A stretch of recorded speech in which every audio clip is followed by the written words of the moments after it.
पूरी दुनिया में युद्ध से कोहराम मचा हुआ है। उधर ट्रंप भाई साहब अपनी ही दुनिया में। ट्रंप ने ऐलान कर दिया कि ईरान तो खत्म हो चुका है और अमेरिका युद्ध जीत चुका है। लेकिन लोग पूछ रहे हैं कि जब जीत ही गए हो तो युद्ध चल क्यों रहा है? मिसाइलें और बम आज भी कैसे गिर रहे हैं? क्यों पूरी दुनिया को इस युद्ध में फंसा के रखे हो? और अगर युद्ध जीत गए हो तो तुम्हारा दामाद वहां पाकिस्तान में लूडो खेलने गया हुआ है। तुम्हारे लोग वहां पाकिस्तान में जाकर ईरान से बातचीत करने के लिए जो तत्पर हुए जा रहे हैं, मरे जा रहे हैं, किस बात के लिए? अगर तुम युद्ध जीत गए हो तो, अगर तुम युद्ध जीत गए हो तो 15 शर्तें क्या रख रहे हो? कौन बात की? ट्रंप जैसा झूठा आदमी इस देश में, इस दुनिया में लोगों ने नहीं देखा बॉस। इधर ट्रंप जीत का दावा कर रहे हैं, उधर ईरान ने ऐसे ऐसे हमले किए हैं बॉस कि ट्रंप के दावे धुआं धुआं हो गए। ईरान ने बड़ा दावा करते हुए कहा है कि उसने अमेरिका के सबसे ताकतवर युद्धपोत यूएसएस अब्राहम लिंकन को मिसाइलों से निशाना बना दिया है। मिसाइल लॉन्च की ये तस्वीरें ईरान के प्रेस टीवी ने जारी की। ये क्रूज मिसाइलें यूएस के एयरक्राफ्ट कैरियर अब्राहम लिंकन पर दागी गई। ईरानी नौसेना ने कहा है कि अब्राहम लिंकन लगातार उनकी निगरानी में था और जैसे ही वो मिसाइल की रेंज में आया उसको निशाना बनाया गया। ईरान ने अमेरिका के जिस वॉरशिप को हिट करने का दावा किया है उसे दुनिया के सबसे शक्तिशाली सैन्य जहाजों में गिना जाता है। यह अमेरिकी नौसेना की ताकत का पोस्टर बॉय टाइप है। इसके अलावा ईरान ने कल रात तेल अवीव में 7 जगहों पर ईरानी मिसाइलें गिरी। कुवैत हवाई अड्डे पर ड्रोन फोड़ दिया। बहरीन में अमेरिकी ठिकानों पर मिसाइलें दागी हैं। बगदाद में अमेरिका का रडार और हेलीकॉप्टर जला डाला है। और यह आदमी सनकी ट्रंप कह रहा है कि हम जीत गए, हमारा तो कोई मुकाबला ही नहीं, मिसमैच है। ईरान ढेले भर का काम नहीं कर पा रहा। अरे ढेले भर का नहीं कर रहा तब तो तुम्हारा भूत बना रखा है। झूठ बोल देने से कि तुम्हारे यहां की मीडिया झूठ बोल रही है, तुम्हारे यहां की मीडिया झूठ बोल रही है, भर दुनिया की मीडिया झूठ बोल रही है। तेल अवीव में जो धुआं धुआं हो रखा है वो नहीं दिख रहा है, ये क्या है? ये झूठ है। डोनाल्ड ट्रंप मुझे लग रहा है सुबह सुबह कुछ लगा लेते हैं, रात में लगा के सोते हैं, सुबह लगा लेते हैं। इनका हिसाब किताब गलत है बॉस, मैं आपको बता रहा हूं। जो हमने कहा ना, ये भाई साहब का अपना लूडो चल रहा है, अपना सांप सीढ़ी खेल रहे हैं। खुद ही जाते हैं 99 पे कट के फिर नीचे आते हैं 8 पे और फिर छर्रा फेंकते हैं 6 6 6। 2 भी आएगा तो पलट के 6 कर देते हैं। अमेरिका रोज कह रहा है कि ईरान की सभी मिसाइलें खत्म हो गई, ईरान की मिसाइलें खत्म हो गई हैं, तो ये दिवाली वाला बम फोड़ रहा है वो। आप देखिए कि ईरानी सेना IRGC दावा कर रही है कि पिछले 26 दिनों में उसने 80 मिसाइल वेब्स जो हैं वो लॉन्च की हैं। एक मिसाइल वेब में ईरान के एक साथ करीब 25 से 50 मिसाइलें छोड़ी जाती हैं। 80 मिसाइल वेब में उसने अब तक कितनी मिसाइलें मारी होंगी, गणित तो लगा लीजिए आप। और डोनाल्ड ट्रंप कह रहे कुछ हो ही नहीं रहा। अरे कुछ नहीं हो रहा तो नेटो से मदद कौन बात का मांग रहे थे? अगर युद्ध जीत गए हो तो सबसे मदद कौन बात का मांग रहे? इधर इजराइल ने कल ईरान के खुर्रम शहर में पावर ग्रिड पर हमला किया था, तो ईरान ने भी इजराइल के हडेरा पावर स्टेशन पर मिसाइल फोड़ दी। हमले के बाद हडेरा पावर स्टेशन से धुआं उठते देखा गया। मतलब ईरान का हिसाब क्लियर है, तुम गाल पे थप्पड़ मारोगे वो गाल पे मारता है, तुम कोहनी मारोगे वो कोहनी मारता है, तुम पैर मारोगे वो पैर मारता है। सीधा सीधा बराबरी का हिसाब उसका चल रहा है। तुम पावर स्टेशन फोड़ोगे, हम पावर स्टेशन फोड़ेंगे। इसी तरह के हमले करके ईरान ने ट्रंप के पसीने छुड़ाए हुए, लेकिन ट्रंप फिर भी मानने को तैयार नहीं। उनको लगता है इससे अमेरिका की इज्जत बनी रहेगी। अरे इससे नाचने से इज्जत बनती है। कोई ढंग का काम करो, दुनिया को फंसा के छोड़ दिए युद्ध में। इससे पहले 12 मार्च को भी ट्रंप ने यही कहा था कि युद्ध हम जीत गए। तब ट्रंप एक फंक्शन में डांस कर रहे थे। मैं आपको 13 दिन पहले का बयान सुनवा रहा हूं। 13 दिन पहले भी आदमी कह रहा था कि अमेरिका जीत गया है। आज 13 दिन बाद फिर कह रहा है कि हम जीत गए और 13 दिन में बम पे बम फटा है। कौन बात का जीते हो भाई? मैं कभी कभी सोचता हूं ये आदमी बचपन में क्या रहा होगा। फेल होके जाता होगा और पिताजी को कहता होगा मैं हो गया पास, मैं हो गया पास, ये देखिए मैं हो गया पास। पिताजी पूछते होंगे इस पे तो F लिखा है बेटा, लेकिन इन्होंने कह दिया पास तो पास। देखिए ट्रंप ये बातें क्यों कर रहे हैं। जब पूरी दुनिया देख रही है कि ईरान फोड़ता चला जा रहा है, जब पूरी दुनिया मान रही है ईरान से ट्रंप जीत नहीं पाए हैं, दुनिया कह रही है कि भाई भगवान ये युद्ध कब रुकेगा, तब भी ट्रंप ऐसे ढकोसले की बातें क्यों कर रहे हैं? ट्रंप जीत के झूठे दावे क्यों कर रहे हैं? इस पर आज अमेरिकी मीडिया में एक बड़ा खुलासा हुआ। अमेरिकी मीडिया दावा कर रही है कि डोनाल्ड ट्रंप युद्ध की सच्चाई से कोसों दूर है, उन्हें पता ही नहीं है कि चल क्या रहा है। अमेरिकी मीडिया एनबीसी ने यहां तक दावा कर दिया कि डोनाल्ड ट्रंप को युद्ध के अपडेट के नाम पर 2 मिनट का वीडियो दिखा दिया जाता है। एनबीसी की रिपोर्ट के मुताबिक हर दिन अमेरिकी मिलिट्री के अधिकारी ईरान युद्ध से जुड़ा 2 मिनट का एक वीडियो बनाते हैं और यह वीडियो डोनाल्ड ट्रंप को भेजा जाता है। इस वीडियो में दिन भर ईरान पर किए गए सबसे पावरफुल स्ट्राइक की झलक होती है। अब इसी को लेकर ट्रंप के करीबियों की चिंता यह है कि उन्हें युद्ध की सही जानकारी ही नहीं मिल रही। इसके अलावा ट्रंप इस बात पर युद्ध को लेकर अमेरिकी मीडिया की कवरेज से भी बौखलाए हुए। रिपोर्ट में दावा है कि ट्रंप ये समझ ही नहीं पा रहे हैं कि मिलिट्री वीडियो में तो जबरदस्त सफलता दिखती है, लेकिन पब्लिक नैरेटिव में इसका कोई प्रभाव नहीं पड़ रहा। रिपोर्ट में अमेरिकी अधिकारियों के हवाले से कहा गया कि ट्रंप को यह समझ ही में नहीं आ रहा कि जो सफलता वो देख रहे हैं वो मीडिया को क्यों नहीं दिख रही। आप सोच रहे हैं बॉस, ये क्या देश चला रहे हैं? ट्रंप कैसे राष्ट्रपति हैं जिन्हें डेली 2 मिनट की एक रील बना के दिखा देती है उनकी सेना, और ट्रंप इसी से मान लेते हैं कि युद्ध जीत गए। अरे रील चल रहा है, यहां रियल का युद्ध चल रहा है और ये भाई साहब 2 मिनट का रील देखते हो, मजा आ गया, बहुत बढ़िया मारे हो, हम जीत गए।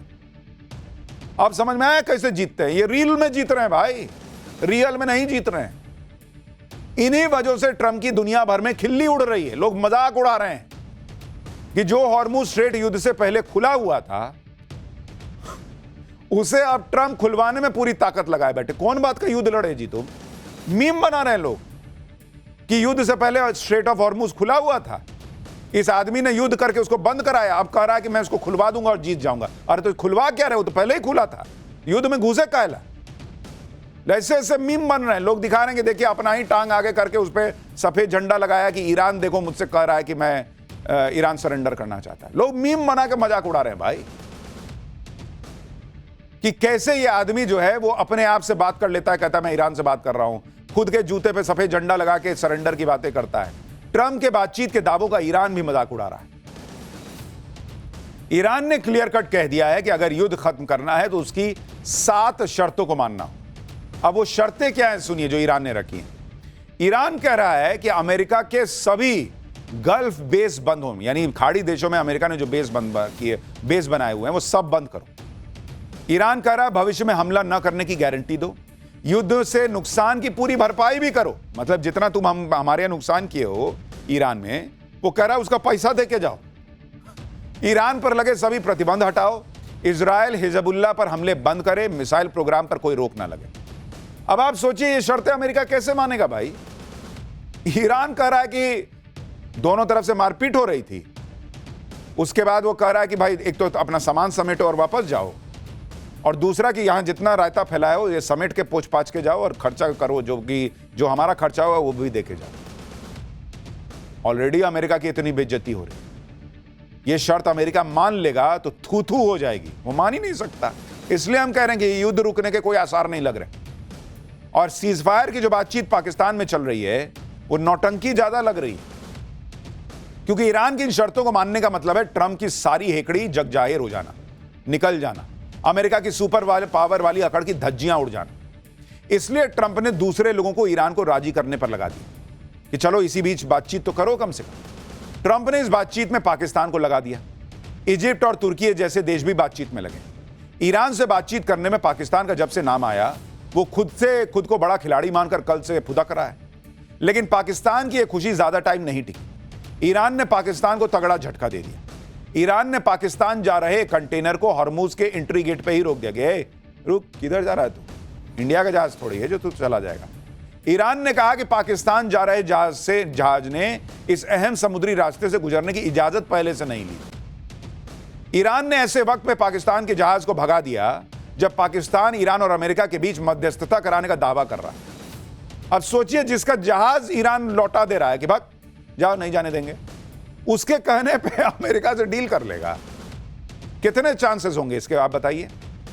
लेकिन इस बेइज्जती से भी पाकिस्तान का मन नहीं भरा और वो ट्रंप की 15 डिमांड लेके ईरान के पास गया। सीज फायर के लिए ट्रंप की तरफ से ईरान के सामने जो 15 डिमांड रखी गई थी उनके बारे में भी आपको बताता हूं। अमेरिका क्या डिमांड कर रहा है?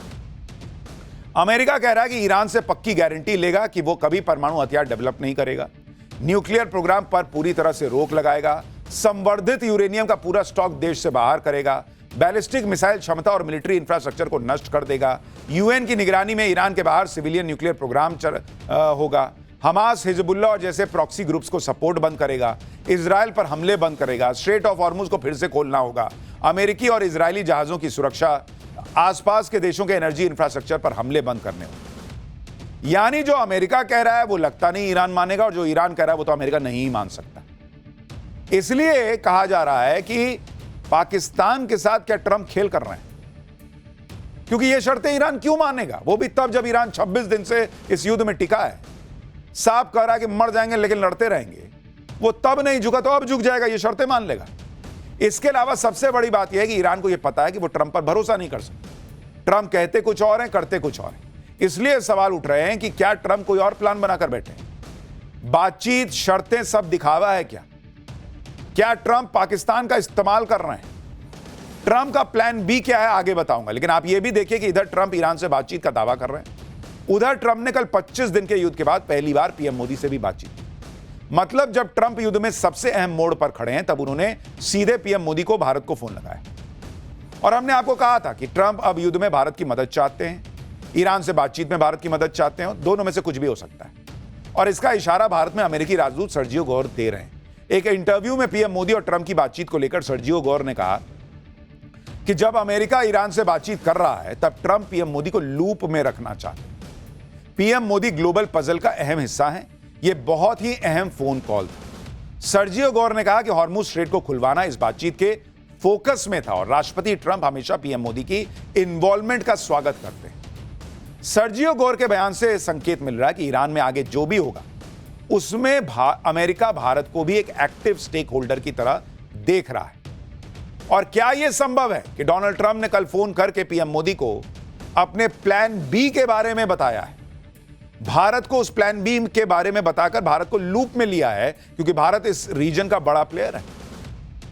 अब वो प्लान बी क्या है वो बताता हूं। आप ये भी देखिए कि कल जब से पीएम मोदी और डोनाल्ड ट्रंप की फोन पर बातचीत हुई तब से भारत में किस तरह की कूटनीति हो रही है। कल शाम को ही विदेश मंत्री एस जयशंकर ने भारत में ईरान के राजदूत डॉक्टर मोहम्मद फतहाली से मुलाकात की।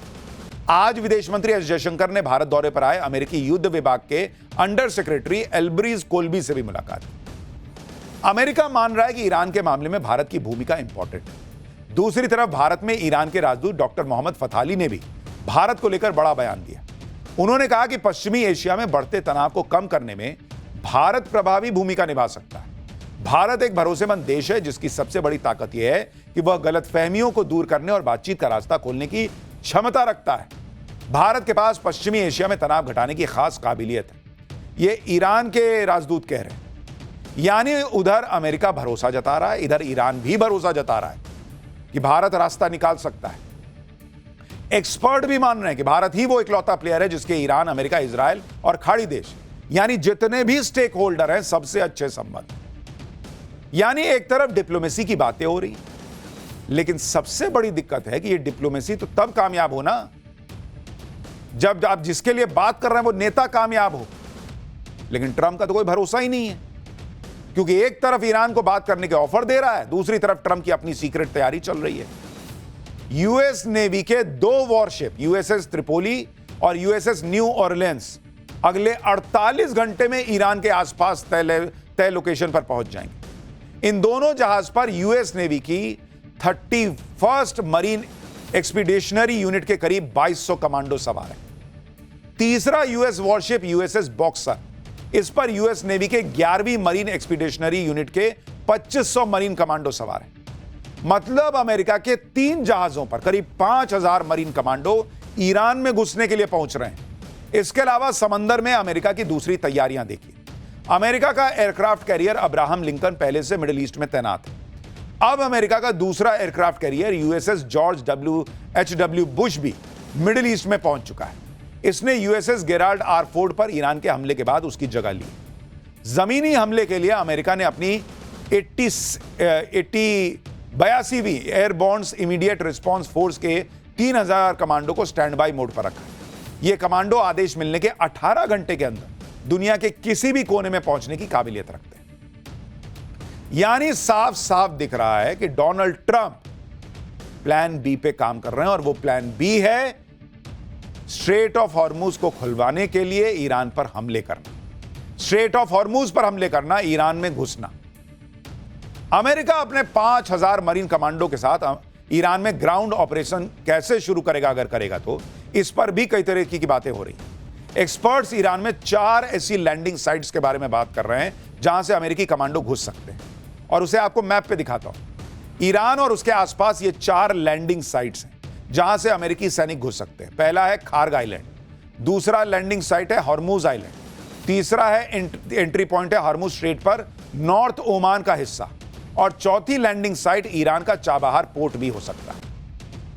लेकिन ईरान की धरती पर कदम रखना अमेरिका के लिए बहुत चैलेंजिंग है।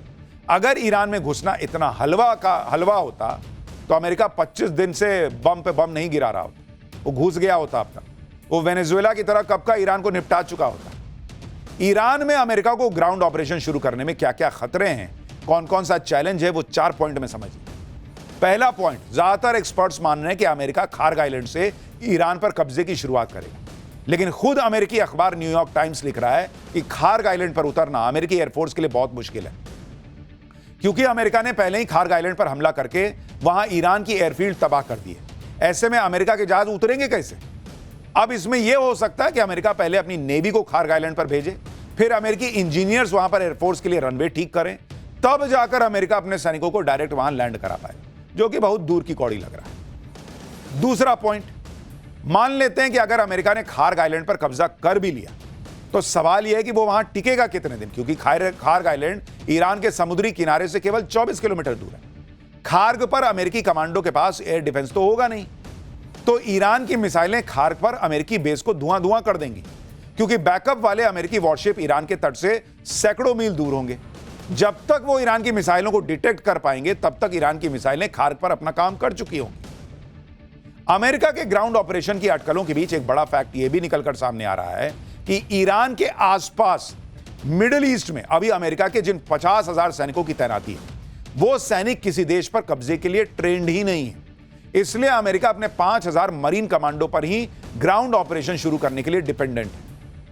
अगर अमेरिका ने ईरान में 2 स्ट्रैटेजिक लोकेशन पर कब्जा कर लिया, तभी वो ईरान पर काबू कर सकता है। पहला खार्ग आइलैंड, जहां से ईरान का 90% तेल एक्सपोर्ट होता है, और दूसरा है हॉर्मुज स्ट्रेट। लेकिन आप यह भी याद रखिए कि अमेरिका को स्ट्रेट ऑफ हॉर्मुज पर कब्जा करने के लिए उसके सभी मिसाइल सेंटर्स को उड़ाना होगा। इसके अलावा हॉर्मुज स्ट्रेट में ईरान की 5,000 नेवल माइंस को भी अमेरिका को हटाना बड़ा चैलेंज होगा, क्योंकि ये माइंस 4 लेवल पर समुद्र के सतह से लेकर समुद्र के बेस तक में फैली हुई। और अगर ईरान को ऐसा लगा कि वो बाजी हार रहा है, तो वो गल्फ में सभी देशों की एनर्जी साइट्स को फोड़ना शुरू कर देगा, जिसके बाद ऐसी चीख पुकार मचेगी कि अमेरिका को ईरान से बैकआउट करने के अलावा शायद ही कोई ऑप्शन बचेगा। इस बीच सोशल मीडिया पर एक वीडियो वायरल हो रहा है, जिसे देखकर लोग हैरान हैं। यह वीडियो इजराइल की राजधानी तेल अवीव का बताया जा रहा है, जहां आसमान में हजारों कौवे उड़ते नजर आ रहे हैं। सड़क हो या कार हो, हर जगह कौवे ही कौवे दिख रहे हैं। सोशल मीडिया पर लोग दावा कर रहे हैं कि यहूदी धर्म ग्रंथों में ढेर सारे काले कौवों का इस तरह इकट्ठा होना किसी बड़ी तबाही या बड़े पैमाने पर मौत का संकेत माना जाता है। दावा किया जा रहा है कि इजराइल के लोग भी अंदर से डरे हुए हैं। बहुत से यहूदियों को अनहोनी का डर लगने लगा है। इसके पीछे कोई नेचुरल इम्पैक्ट है या फिर सच में कोई ये किसी बड़ी तबाही का संकेत है, ये कोई गारंटी के साथ कहने के लिए आगे नहीं आता। लेकिन ये तस्वीरें वायरल जरूर हैं कि अचानक तेल अवीव में कहा जा रहा है कि कौवे ही कौवे दिख रहे हैं। ट्रंप की तैयारियों को ईरान भी देख रहा है, और वो भी इसके लिए अपनी तैयारी कर रहा है। ईरान की संसद के अध्यक्ष मोहम्मद बगेर गलीबाफ ने कहा है कि हम इलाके में अमेरिका की मूवमेंट पर बहुत नजदीकी से नजर रख रहे हैं, खासकर अमेरिकी सैनिकों की डिप्लॉयमेंट पर नजर है। ईरान की संसद के अध्यक्ष ने तंज करते हुए कहा कि जो चीज जनरल्स ने खराब कर दी, उसे सैनिक फिक्स नहीं कर सकते। यानी ईरान की संसद के अध्यक्ष ने यह समझाया कि घटिया युद्ध नीति के साथ अमेरिका की टॉप लीडरशिप ने जो गलतियां कर दी, उसे जमीन पर सैनिक उतारकर सुधारा नहीं जा सकता। मोहम्मद बगेर गलीबाफ ने कहा कि जमीन पर सैनिक उतारना नेतन्याहू की चाल में फंसने जैसा है। उन्होंने कहा कि अपनी जमीन की सुरक्षा करने के हमारे प्रण की परीक्षा मत लीजिए। ट्रंप ईरान पर सेना उतारने का प्लान बना रहे हैं, और इसीलिए उन्होंने पाकिस्तान को बातचीत में लगा रखा है। उनको पता है मुनीर कुछ कर नहीं पाएगा, लेकिन उन्होंने सेटिंग करके, चल भाई तू ट्राई कर, कहीं कुछ निकल जाए, तुक्का लग जाए। और नहीं तो इस बातचीत के बीच वो जो है समय बाई कर रहे हैं, टाइम बाई कर रहे हैं, समय खींच रहे हैं, ताकि उनके जहाज वहां पहुंच सके। और इसलिए हमने कहा ट्रंप का प्लान बी एक्टिवेटेड है। वो अब बहुत संभव है कि नया अटैक करेंगे ईरान पर, और इसीलिए हो सकता है कि उन्होंने नरेंद्र मोदी को फोन किया हो कॉन्फिडेंस में लेने के लिए, बताने के लिए कि अमेरिका आगे क्या करने जा रहा है। अब ट्रंप अगर ईरान पर सेना उतारने का प्लान बना रहे हैं तो यह प्लान जितना सैन्य तौर पर खतरनाक है उतना ही ट्रंप की पॉलिटिक्स के लिए भी खतरनाक है। सैन्य तौर पर इसलिए खतरनाक है कि ईरान कह रहा कि आओ ना, हम तो बैठे हैं, हम तो तुम्हारा इंतजार कर रहे हैं। रात में हमें ईरान की तरफ से ट्वीट आ रहा है कि आओ बेटा आओ, हम बैठे हैं, तुम्हारा इंतजार कर रहे हैं, आओ तो थोड़ा थोड़ा और पास आओ, थोड़ा आओ। तो ईरान तैयार है, उसको पता है कि यह आदमी डील नहीं करेगा। दूसरी तरफ ट्रंप इसी वादे के साथ सत्ता में आए थे कि युद्ध खत्म कराएंगे, महंगाई खत्म कर देंगे। आज की डेट में दोनों नहीं हो रहा। जब से युद्ध शुरू हुआ तब से अमेरिका में तेल के दाम करीब 35% बढ़ गए। अमेरिकी नागरिक अपने खान पान और दूसरे खर्चों को कम कर रहे हैं जिससे कि वो गैस के दाम बढ़ सके। एक्सपर्ट्स का मानना है कि अमेरिका में महंगाई की नई लहर आने वाली है। कुछ लोग कह रहे हैं वहां मंदी आने वाली है। ट्रंप अपने चुनावी वादों पर खरे नहीं उतर पा रहे, इसलिए अमेरिका में उनकी रेटिंग धड़ धड़ धड़ गिरती जा रही है। ट्रंप की अप्रूवल रेटिंग सबसे लोएस्ट स्तर पर चली गई है, यह घटकर 36% हो गई है और उनकी डिसअप्रूवल रेटिंग 62% हो गई। जनवरी 2025 में ट्रंप की अप्रूवल रेटिंग 47% थी और डिसअप्रूवल रेटिंग 41%। यानी आज की डेट में अमेरिका ही ट्रंप को झेल नहीं पा रहा है, बर्दाश्त नहीं कर पा रहा है। लेकिन क्या कीजिएगा, बन गए भाई साहब। लोग कह रहे हैं कैसे इनका 3 साल कटेगा। 2 साल में भाई ने ऐसा नरक कर दिया है। ट्रंप को झटके पे झटके लग रहे हैं। नेटो देशों के बाद आज अमेरिका के एक और सहयोगी ने ट्रंप को गच्चा दे दिया। कतर ने साफ कह दिया है कि ईरान और अमेरिका के बीच कथित मध्यस्थता में उसका कोई डायरेक्ट रोल नहीं है। कतर कह रहा है कि वो ईरान के साथ शांति पर भरोसा करते हैं, सह-अस्तित्व पर भरोसा करते हैं। हम ईरान के साथ बातचीत का समर्थन करते हैं। आप सोचिए, जिस कतर के एनर्जी इंफ्रास्ट्रक्चर पर ईरान ने बड़ा हमला कर दिया, वो कतर भी ईरान के साथ शांति बहाली की बात कर रहा है। वो यूनाइटेड नेशन को कह रहा है कि हम इस युद्ध में है ही नहीं भाई, मेरे को मत खींचो इसमें। यानी उसने भी डोनाल्ड ट्रंप को कोनी मार दी कि भाई प्लीज तू अपना लड़ भाई, मेरे को मत घसीट। सबको दिख रहा है कि इस युद्ध में अभी किसका पलड़ा भारी है। सबको दिख रहा है कि यह रायता किसने फैलाया। कतर की तरफ से यह बयान तब आया जब उधर ट्रंप यह दावा कर रहे हैं कि उन्हें तो खाड़ी देशों से बढ़िया सपोर्ट मिल रहा है और अमेरिका उनकी सबसे बढ़िया सुरक्षा कर रहा है।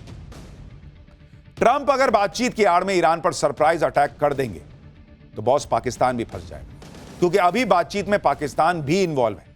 ऐसे में अगर ट्रंप ईरान पर कोई बड़ा हमला करेंगे तो पाकिस्तान फंसेगा। ईरान पाकिस्तान को दुश्मन मान सकता है और जैसे ईरान खाड़ी देशों पर मिसाइल दाग रहा है, उसकी मिसाइलें पाकिस्तान की तरफ भी मुड़ सकती हैं। तो मुनीर ने चीता बनने के लिए काम तो ले लिया कूद कूद के कि सर डोनाल्ड सर मैं कराऊं।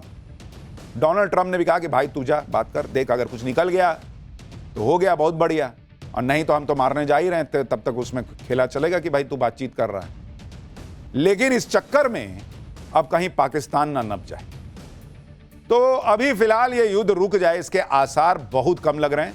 हाँ, युद्ध नेक्स्ट लेवल पे चला जाए तो कोई बहुत आश्चर्य नहीं होना।